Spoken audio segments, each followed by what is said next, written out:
What's up, PC fans? JayzTwoCents here, and today we're going to do a video that I said for a long time I wasn't going to do. But I'm doing it now, because apparently I give in to peer pressure. Don't do drugs.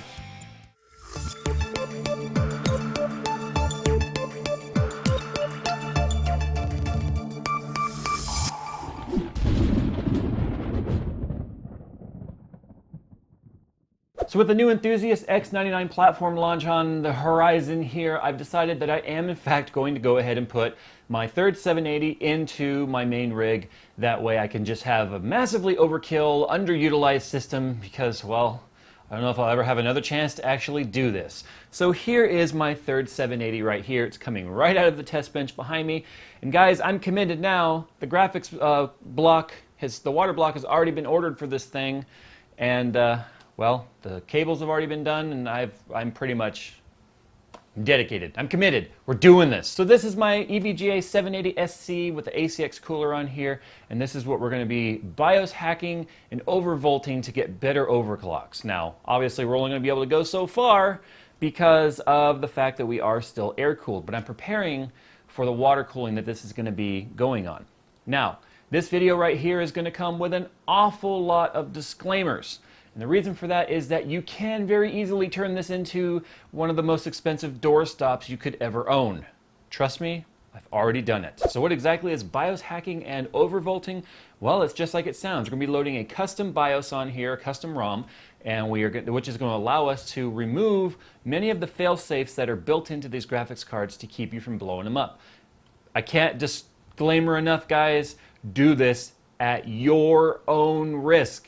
I did one video in the past where I showed people how to use tree disk or whatever it's called and how to clean up old files on your system. Do you know how many people wiped their C drive and blamed me for it? Yeah, so disclaimer, disclaimer, disclaimer, your own risk. Now there's a whole list of disclaimers that we're going to be talking about here before I even move forward because, guys, I'm not going to be responsible for you guys blowing up your cards. I'm just documenting the process I'm going through on my card, which works with my model and my BIOS. Your results will vary, I guarantee it. Disclaimer number one, can't go without saying enough, I've already said it, your own risk. Disclaimer number two, I can't guarantee it's going to work with your card. You have to basically go and find the right BIOS yourself. Loading the wrong BIOS on the wrong card will brick it. I've done this already, and I could not flash it back, even with the help of EVGA and the custom BIOS ROM maker. It's actually the first card he said he was ever stumped on being able to flash back. So guys, you can permanently ruin your card. Disclaimer number three, I will not be providing you guys any links to any of these tools. If you guys cannot go and find the tools yourself, you are probably not capable of doing this hack reliably. So if you guys are smart enough to be able to go and find these tools based on what you're seeing on the screen, chances are you have the beginning capability of actually performing these. But I will not be linking you. If you want to send me hate for that, too freaking bad. I'm not giving you guys the tools to ruin your cards. I'm simply showing you how I'm doing it with mine. And disclaimer number four, you must have adequate cooling. Do not think that you're going to BIOS hack and overvolt your air-cooled card and get good results, guys. This is designed for people who are on water cooling. Now, what I'm going to be using it for today is just getting it ready for my water cooler. So with that said, let's go ahead and get this bad boy stuck back in the system, and let's go ahead and get started. Transition. Now while we're waiting for the system to boot up here, let's go ahead and talk about a couple of other things I'm sure many people are already asking. One, will this work on other graphics cards? Can I do it on my 290? Can I do it on my 280, my 770, my 770? I don't know, guys. I'm doing the 780 because that's what I have. I'm sure there's options out there for these other graphics cards. I don't know if they'll apply to you. You have to do the leg room, you have to do the research and figure it out yourself. All right, so we're going to turn to the computer here. We're going to load up Valley Benchmark, and I'm going to show you guys first off the reason why we are doing this. Now, if we head on over here and we just go ahead and run the benchmark here for just a couple of moments, we'll go ahead and show you guys one of the reasons why we're going to do this. Now, NVIDIA has stated that the GK110 video card, which is the 780, the Titan Z, Titan Black, a lot of Titans out there. They're capable of 1.212 volts from the factory, but a lot of card implementers have actually hard limited some of them to 1.150 volts, and that happens to be the case here on this graphics card. So I've gone ahead and I've loaded this long enough just so that we can actually see where we are going here on the voltage. And if we look right here, see 1.162 volts, and it bounces up and down. It started 1.2 and then it came down, and then it went up, and then it came down, and it went up, it came down. And that's a problem for overclocking right there. That's sort of a V-droop thing. It also has to do with the fact that you've got your power limits on the graphics card, which is set to 106% power limit. And when we do a custom BIOS and a custom overvolt, it's going to actually allow us to kind of remove all of those limiters, and we're just going to pump the voltage into it nonstop. Now that's why the cooling is actually a major issue. Blower style coolers, guys, don't do this, please. It's not going to work. You're going to end up throttling anyway due to heat. And water cooling is actually fantastic. Now, if you do have a custom PCB, something that has better MOSFETs, better caps, and better VRMs, chances are you'll be able to do even more voltage than the 1.3 volts, which the BIOS will allow us to achieve, and your overall results will be better. So I'm even taking a risk by doing this on a reference PCB, but you know, I digress. I like to take risks. It's the way I've always been. All right, so you guys can see there we actually had some limiting right here on the voltage, and as that voltage goes up and down, it does affect the max overclock. Now the max overclock stable I was actually able to get on this graphics card. As you can see, it was 1228, which is where it started, but as the voltage dropped, so did the core, and it dropped all the way down to 1202. Now 1200 megahertz overclock is not a bad overclock whatsoever. In fact, that's a fantastic overclock, but we want more power. That's the way I work. It's free power, and I'm going to take advantage of it, damn it. So the first thing we're going to do here is we're just going to go ahead and close out all this stuff. We're going to open up my hacking tools here. And the BIOS that I'm actually using is the Skynet Bios. Now there's some BIOS out there that are available from other people, like S7, I think it's S7, there's some other guys out there. I just want to use the same BIOS on all three of my cards, so I am using the Skynet Bios. No relation to the Terminator, I don't think. I hope not. Either that or I've just given 3 new graphics cards to the network for Skynet. So before we move forward, we're going to load up Tech PowerUp GPU-Z. This is a program that allows us to take a look at our BIOS. It also allows us to back up our BIOS, and that is very important. You must save your BIOS. So you can see here we're running 80.80.31.0.80. That means it's a B1 revision GPU. It just means it's a newer GPU. You might see 80.00 or 80.AC or 3A. There's a bunch of different BIOS out there. So the important thing is you need to make sure that the BIOS that you are using matches at least the first numbers on your BIOS. Now guys like Skynet, he actually puts in README files or text files with his BIOS and will tell you specifically where they've been tested and where they're compatible. So that is the most important thing. Loading the wrong BIOS, you're effed. Now right here next to the BIOS version, you will see there's this little save BIOS. We're just going to go ahead and save that. It's going to take a second here because it's got to actually export it. And we're just going to go ahead and save this into my hacking tools, hacks. Is that where I want to do it? Yeah. Oh, no. We're going to do it in our 780 folder here. And I'm going to name this GK110. And I'm going to put 8/23/2014 because that's today's date. So I know pretty much when I saved that BIOS. It's now been saved. And there it is right there. So we now have our BIOS to revert to if something goes wrong. Now in most cases you can flash back, you can get it recovered with a Windows boot disk, but sometimes it doesn't work, as I know firsthand. All right, so the BIOS that we're actually going to be using for this is the Skynet BIOS EVGA SC Revision 4. Here's the README, and as you can see right here, it works with BIOS versions 80.80, and this one's 210.80. We're on a 3.1. It just means this is a slightly newer factory BIOS, but this is a perfectly capable BIOS and compatible because of the 80.80. That's kind of the most important thing. Okay guys, there is some files that you're actually going to need. There's 3 files here. You can see I've got NVFlash, NVFlash32.sys, and NVFlash 64.sys. So we're going to go ahead and we are going to copy these 3 files, and we are going to start a new folder here, and we're just going to call it I don't know, we'll call it third 780. That way, whoa, that was way off, third 780. So that I know exactly which files I'm using for this card right here. Even though they're all the same, I still like to keep it exactly parsed out so I know of my 3 cards which files they actually derived from. Now we're going to go ahead and also cut the stock ROM that we just saved out of there, and we're going to save it into that folder so that it's all in the same place.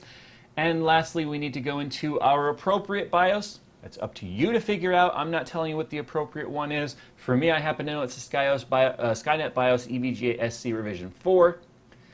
Here is the file here. It's got a very long kind of a file name. I don't really care for that file name, so we'll be changing that. And we'll move it over here into there as well. We'll go ahead and paste it, and we'll just sort of change the name of that to Skynet SC. Bam. So now we have 2 ROMs in this folder. We've got Skynet SC and GK110 823 2014. So now we've got our programs that we need ready to go. And the next thing we're going to do is actually run our Flash utility. That's the part where you've got to kind of reach down and grab your nuts and see exactly how brave you are when it comes to performing this, because that's where it's either going to pass or fail. Now the easiest way to open up the NV Flash program is just to shift right click in the folder and then do open command window here. There's also keyboard commands you can do that. I just like to do that. And as you can see right here, it takes us into a command prompt that's right there in that folder. Now there's actually a command line we're going to type right here, and this is the part where this is actually really important. So we're going to run NV Flash. We're going to run NV Flash. I've never gotten used to typing on this keyboard. Space dash 4 dash space dash 5. This is actually a list of commands for override, BIOS protection, override, that the boot image may not match. In fact, even though they're made on the same BIOS platform or level, if you will, or I guess backbone, it still says, hey, this BIOS doesn't match. If you do this, you're probably going to brick your card. It's sort of an NVIDIA failsafe. So these are actually overriding that, and that's where it gets a little bit scary. And then you're also going to do space dash 6, and then we're going to put in the name of our BIOS, which is Skynet SC.ROM. Now we're going to hit enter.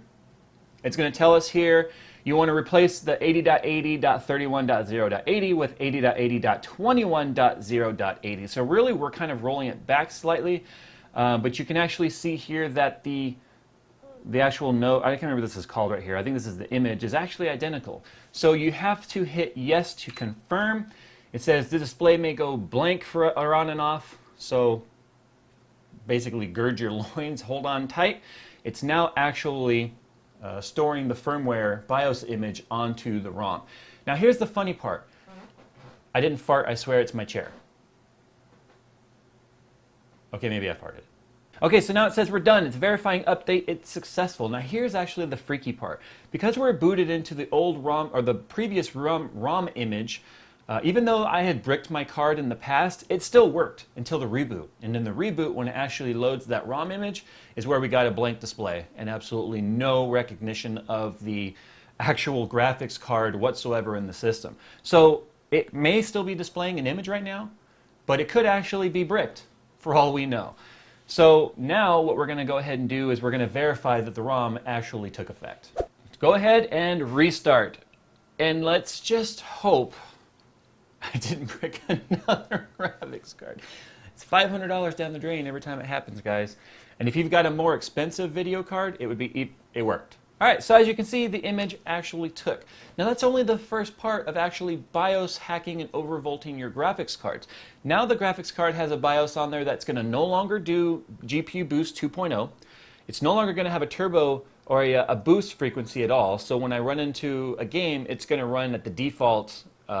In this BIOS, it's actually 1006 megahertz, not the 941, and it's not going to ramp up at all. So that's actually what we want. We want full control over what the graphics card is doing. GPU Boost 2.0, great idea. For massive overclockers like me, terrible idea. So you guys remember we actually had that fluctuating voltage before, and without doing any hacks to MSI Afterburner, because actually to get the next part of this, you need to hack MSI Afterburner so that it no longer V-droops that voltage. We're going to go ahead and take a look at our settings here. Now the first thing I want you to notice here is, do you remember how 106% was actually the max we had before on the TDP or the power limit? We now have 150 allowed to us. So that's one part of the BIOS hack. It allows us to tell the GPU it's okay to use a lot more power than you recommend. So where 6% overpower protection, I guess, it's not really a protection, but an overpower limit on the graphics card is now 150%. So basically we went from about a 330 watt overpower limit to a 450 watt allowance on the graphics card. Now you see why the cooling is very, very important. Okay, so these are all of our same settings before, but take a look at the voltage right here. You see this? We are now sitting pegged 1.212 volts. And the reason for that it's sitting there pegged is I have the NVIDIA power right now set to, instead of being on adaptive, it's actually set to prefer maximum performance. If you set that to adaptive, then it will actually come down and ramp down when you're doing idle tasks. But for the sake right now of testing our overclock, this is what we've got going on. Now I also want to point out the temperatures. Do you see our idle temps have jumped up quite a bit? That's because we're pumping all that voltage to our graphics card. So again, I can't stress enough how important it is to actually have adequate cooling. So now let's go ahead and load up our Valley benchmark and let's see how much more megahertz we've actually gained. Now nothing's going to change right here. In fact, the megahertz are probably going to show lower because previously when you did an overclock, you were actually you were adding kind of an offset megahertz on top of the boost. But now it's going to actually be a 1-to-1. So if I say give it a plus 100, it's a plus 100 megahertz to the base clock, if that makes sense. Where before it was a plus 100 to the GPU2 boost ratio. So it's actually changed the way we overclock the cards entirely. Temperatures are sitting at 65 degrees Celsius right now, 66. It'll probably hit 85 after all of its loops. That's where I have it set to. But the cool thing is, temperatures are good. Volts are still sitting at the stock 1.212 max allowed by NVIDIA, which means we can now crank this thing. So we went to 1124 megahertz, which is actually about 78 megahertz slower than before. So now is where we're going to actually start tweaking. So we're going to leave our memory at 0, and we are going to go ahead and bump this up. We'll do plus 200 to see where we get. Apply it. Save it. If you guys don't know how to use MSI Afterburner, you guys will have to figure that one out on your own. We'll go ahead and rerun Valley Benchmark, and we'll continue to repeat this process until we crash. We'll back off and find where our max overclocks are. So keep your fingers crossed that we actually gain something, because that's the entire point of this. If we don't gain anything, this was all just for naught. We voided our warranty for absolutely no reason whatsoever, and that's not cool. Transition. We have finally found our max overclock here on the stock volts of 1.212 volts on air, and that is a 1266 megahertz core clock. Now that's pretty fantastic. Now some of you may be saying, well, that's only 60 megahertz higher than you had before. Remember, all we're doing is forcing the card to go to its max safe voltage determined by NVIDIA, thereby taking EVGA's BIOS out of the equation of saying, no, only go to 1.15.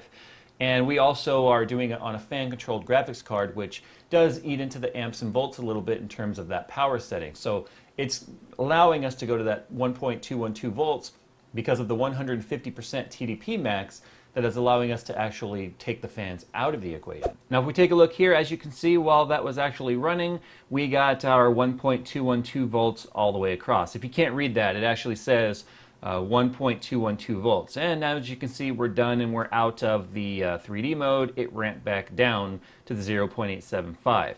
And our max core right there, it actually shows 1254, so there's a little discrepancy in Valley, but we got about a 50 to 60 megahertz overclock on top of the stock voltage. Now you can get a lot more out of this. In fact, I'm pretty confident that this graphics card will probably reach 1300 megahertz, maybe even 1350.